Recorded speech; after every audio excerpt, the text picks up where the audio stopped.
In our last video, we talked about why complexity feels so overwhelming. Today, I'm giving you the antidote, the S.I.M.P.L.E framework. This isn't just another learning hack. This is a systematic approach that mirrors how your brain actually builds understanding. Every complex topic has one core concept, a single idea that everything else builds upon. Here's the breakthrough. You don't need to understand everything at once. You just need to find that one foundational piece. Let's take machine learning as an example. The foundational idea is that machine can learn from example just like humans do. It's like a doctor who has seen thousands of patients with various symptoms. Over time, they recognize patterns between symptoms and conditions, allowing them to diagnose new patients based on similar patterns. Machine works the same way, using data as their medical records to learn from.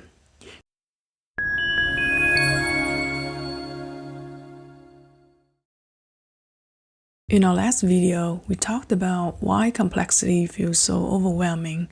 Do you remember that 6-step process I promised you about? Well, today I'm going to show you what it is in detail and how to use it to learn a topic like machine learning. So last week we talked about why traditional learning methods fail, and there are 3 primary reasons for that. The information dumps that overwhelmed you, the user's oversimplification that teaches you nothing, and those knowledge assumptions that often leave you confused. Today, I'm giving you the antidote, the S.I.M.P.L.E framework. So the acronyms S.I.M.P.L.E, S-I-M.P.L.E, stand for the following. Start with the foundational idea.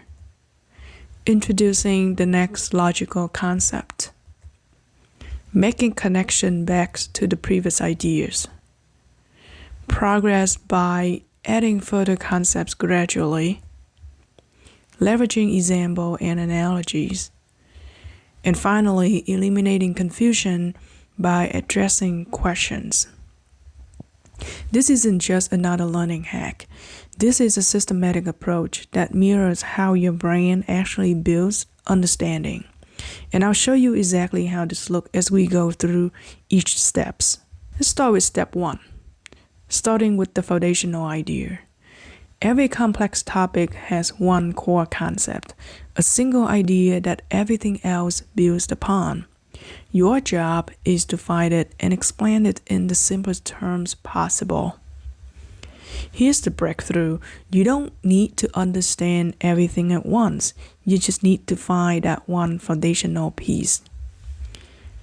Let's take machine learning as an example.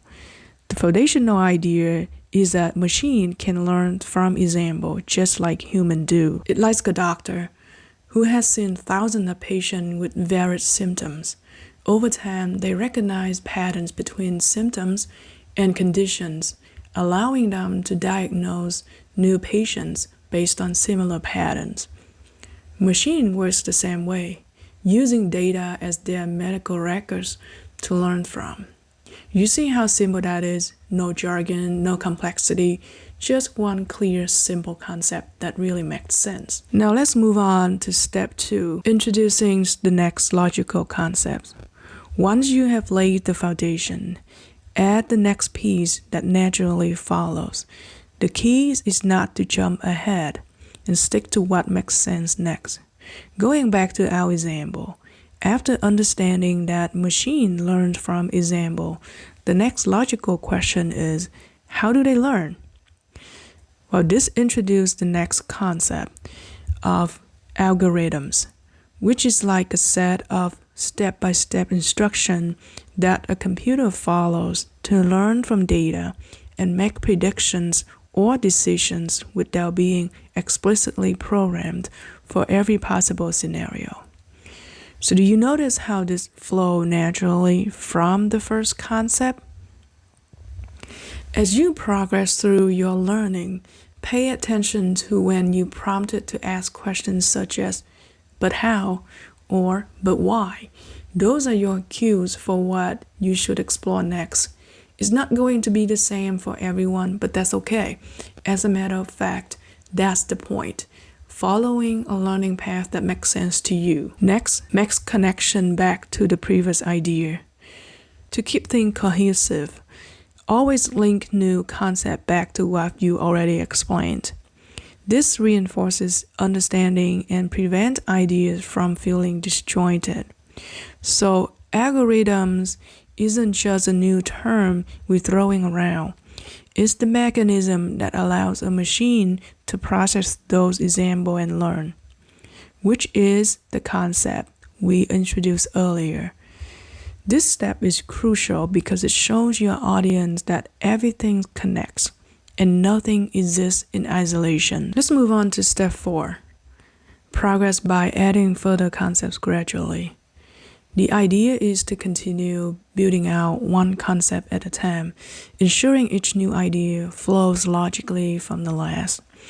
Don't rush because complexity unravels best when you take it slow.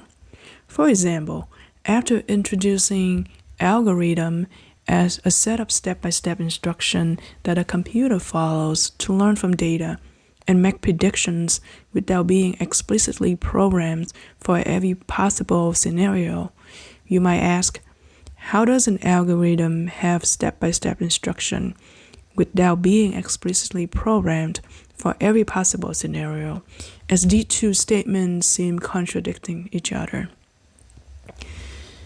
As a matter of fact, these questions get to the heart of what makes machine learning different from traditional programming.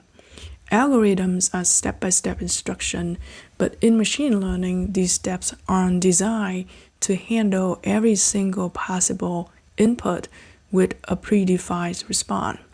Instead, machine learning algorithms are designed to learn from data and identify patterns. The steps in a machine learning algorithm define how the algorithm learns and how it uses what it has learned to make predictions or decisions on new, unseen data. Think of it like this. The algorithm itself doesn't need a specific instruction for every single data point. Instead, it has instruction on how to adjust its internal parameters or structure based on the data it processes. This adjustment is the learning part. As it sees more data, the algorithm refines its model, becoming better at identifying patterns and make accurate predictions on data it hasn't encountered before. For instance, in image recognition, you don't program the algorithm with rules for every possible way a cat can look, such as sitting, standing, different colors, etc. Instead, you feed it thousands of images of cats and non-cats. The algorithm learns to identify the feature like whiskers, ears, tails, etc. that are common to cats and differentiate them from other objects.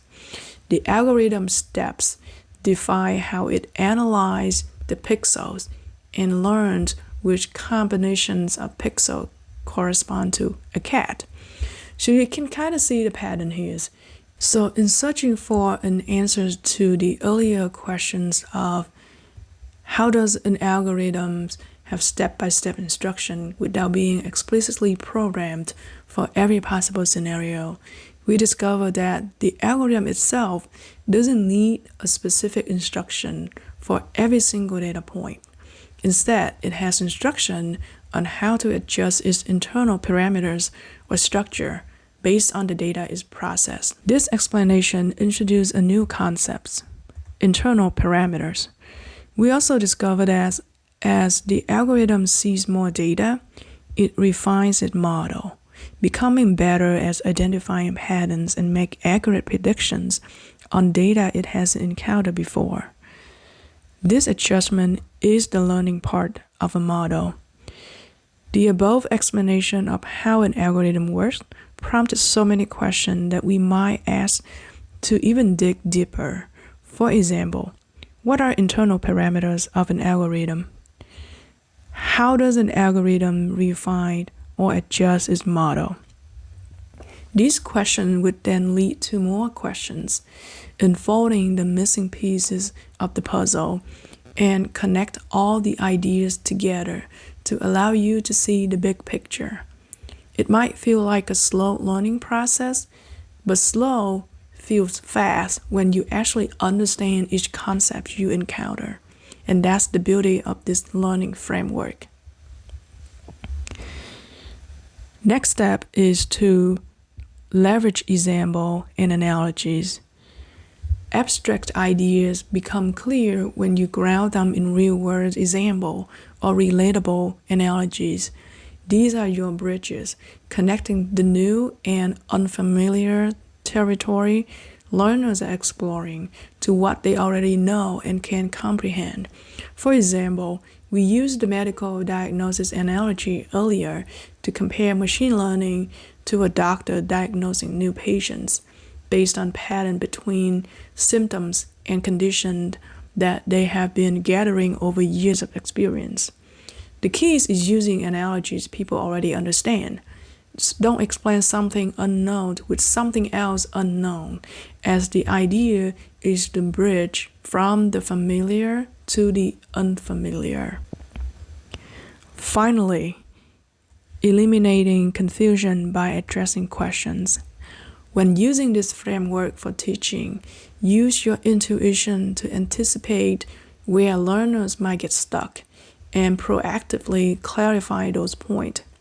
Ask yourself, why is this important? Or how does it work? And weave in the answer. That was essentially what I did in the previous steps. The question that I asked did not just come from my own curiosity, but also from my hunch of what learners might be asking if I were to explain this concept to them. This step transforms you from a teacher into a guide. You're not just delivering information, you're anticipating the journey and smoothing out the rough spots. So there you have it, the S.I.M.P.L.E framework in action. If this framework clicked for you, hit that like button. It tells me you want more contents like this. And hit subscribe because we're just getting started on this learning transformation. There will be more videos in the future that might help you to finally understand those complex topics you've been avoiding. Next week, I'll explain in details why this framework works when it comes to simplifying and learning complex topics. I'll see you then.